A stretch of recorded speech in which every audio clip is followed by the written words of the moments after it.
दोस्तों, बहनों, भाइयों, अस्सलाम वालेकुम। जुहान किचन गार्डन में अमजद अली हाज़िर खिदमत है। आपने मेरी वीडियो देखने के लिए वक्त निकाला, आपका बहुत शुक्रिया। तो दोस्तों, जिन दोस्तों ने भी मेरे गार्डन का विज़िट किया और देखा कि ये तो रंग बिरंगे हर चीज़ में अंकल ने जो है ना वो लगाए हुए हैं पौधे, तो वो जब मुझे देखते हैं ना तो वो उनके घर में कोई भी ऐसा पॉट जो उनके काम का नहीं है तो वो मुझे गिफ्ट कर देते हैं। तो देखो दोस्तों, मैं उनमें भी पौधे लगा लेता हूँ। सिर्फ देखना ये होता है कि पौधे का जो पार्ट है उसकी लंबाई, चौड़ाई, गहराई कितनी है, मैं उसमें कौन सा पौधा लगा सकता हूँ, बस इतना सा आपने भी गौर करना है। तो वीडियो अच्छी लगे तो लाइक ज़रूर कर दें। आपके एक लाइक से मेरा फ़ायदा हो जाएगा और आपका कोई नुकसान नहीं होगा। तो चलो दोस्तों, प्रोसेस शुरू करते हैं। जो आप थर्माकोल का दोस्तों पार्ट देख रहे हैं, ये भी बच्चे एक ने मुझे कहा अंकल ये आपके काम आ सकता है। मैं कहा बिल्कुल आ सकता है, हम इससे ज़रूर काम लेंगे। तो दोस्तों, मैं अपने गार्डन में ले आया हूँ। तो अब हम इसमें इंशाल्लाह जो सैलड पत्ता उगाने वाले हैं, इसमें लीवी कोई भी वेजिटेबल उगा सकते हैं, पालक उगा सकते हैं, धनिया उगा सकते हैं, हत्ता कि वो जो छोटे छोटे प्याज से ग्रीन ओनियन, स्प्रिंग ओनियन उगाया जाता है वो भी उगा सकते हैं, क्योंकि इसकी डेप्थ जो है ना वो तकरीबन 2 इंच है। तो हम इसमें 2 इंच या 2.25 इंच मिट्टी डाल के इसमें ये पौधे सारे उगा सकते हैं। तो दोस्तों ये देखें, मैं इसमें जो है ना सुराख कर रहा हूँ। ये वो लाए थे कोई चीज़, तो उसके थर्माकोल के ऊपर ढक्कन था, नीचे वाला डब्बा टूट गया, ऊपर वाला उन्होंने ढक्कन सही था वो मुझे दे दिया।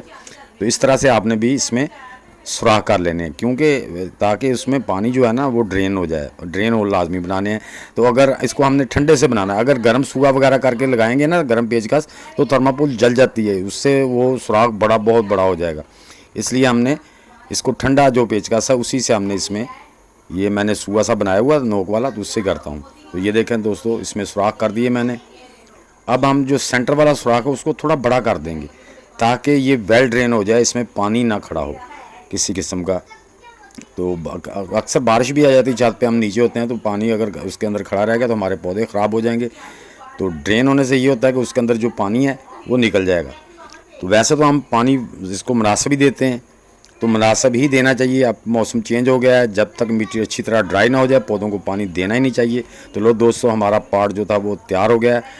अब हम इसमें ये देखें, ये एक मैंने पत्थर ले लिया सीमेंट का, तो ये बड़ा था थोड़ा, इसको तोड़ के मैं पूरे साइज़ का कर लूँगा, ज़्यादा बड़ा ना हो। ये देखें, ये रख दिया सेंटर में।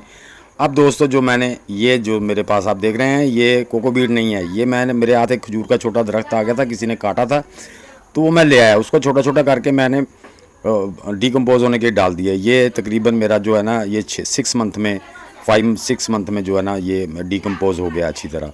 अभी भी बीच में कोई टुकड़े हैं बड़े, तो लेकिन मैंने इसको 5 mm के छानने से हापर कर लिया है। उसमें से जो ब्रीक है जितना मुझे चाहिए था वो निकाल लिया, बाकी अभी पड़ा है।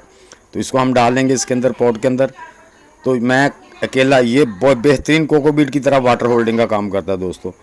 तो मैंने इसकी वीडियो भी नेट पे डाली हुई है। आपके खजूर के जो पत्ते के स्टार्टिंग होते हैं उसको काट के आप छोटा छोटा करके उससे बना सकते हैं, अगर आपके पास ये मुयस्सर है तो। अब दोस्तों मैं क्या करूँगा, इसमें मैं तकरीबन 2 मुट्ठी मिट्टी मिला के तो मैंने इसको रख लिया। अब ये देखें, मैंने उंगली के निशान लगा दिए हैं, तकरीबन आधी इंच से भी कम डिप, 1/4 इंच डिप निशान लगा के उसमें मैंने जो सैलड के लोटस के बीज डाल दिए हैं। ये इस तरह मैंने पहले कर दिए थे, अब उसमें बीज डाल दिए। अब हम इन सब को जो ना ऊपर से मिट्टी से हल्की हल्की मिट्टी दे देंगे, ज़्यादा नहीं, क्योंकि इसका बीज बड़ा बारीक होता है, तो हम ज़्यादा गहरा नहीं लगाएंगे, ना ही इसके ऊपर ज़्यादा मिट्टी देंगे। ये सिर्फ 1/4 इंच गहराई में लगाया था बीज मैंने, ऊपर मिट्टी दे देंगे तो 1/4 से भी कम मिट्टी आनी है इस पर, यानी कि 1 सूत्र, यानी कि 1 इंच का 8वां हिस्सा इसके ऊपर मिट्टी जो आएगी, तकरीबन 2.5 मिली मिट्टी आ जाएगी इसके ऊपर। हाँ जी, ये इस तरह से इसको हम सारे को बंद कर देंगे ताकि बीज छुप जाए हमारे। ये देखें, बड़ा इजी और बड़ा कमाल पार्ट है, मुझे तो बड़ा खूबसूरत लगा जनाब। जहाँ गार्डन में रखता हूँ तो बड़ा ही प्यारा लगता है। और थर्माकोल का ये है कि ना सर्दी में ज़्यादा ठंडी होती है और ना गर्मी में गर्म होती है। तो ये देखें, ये बीज लग गया। अब दोस्तों हम इन पे शावर से शावरिंग करेंगे। दोस्तों इस पर छोटा बीज जो भी लगाते हैं, पहले इसमें नमी मौजूद है, लेकिन हम अब इस पर शावरिंग से शावर करेंगे। जो शावरिंग करनी है वो पानी शावर से करनी है ताकि हमारा बीज हिले ना, अपनी जगह पे टिका रहे। तो इस तरह से आप भी इस पे शावर कर सकते। दोस्तों कोई भी पार्ट आपको मिल जाता है, आप उसमें सोच के फ़िक्र करके, जो लीवी सब्जियां वो कम इंच गहराई में भी हो जाती हैं, वो तकरीबन आपके पास 2-3 इंच डेप्थ है तो उसमें भी हो जाती हैं। आप इसमें नर्सरी उगा सकते हैं, बहुत से काम ले सकते हैं। तो आपको कोई भी पॉट मिल जाता है उसमें उगा लें, सोचना नहीं है। फ्री के पॉट गमले मत खरीदें, अपने फ्री में अपनी सब्जियां उगाएं, अपनी गार्डन करें।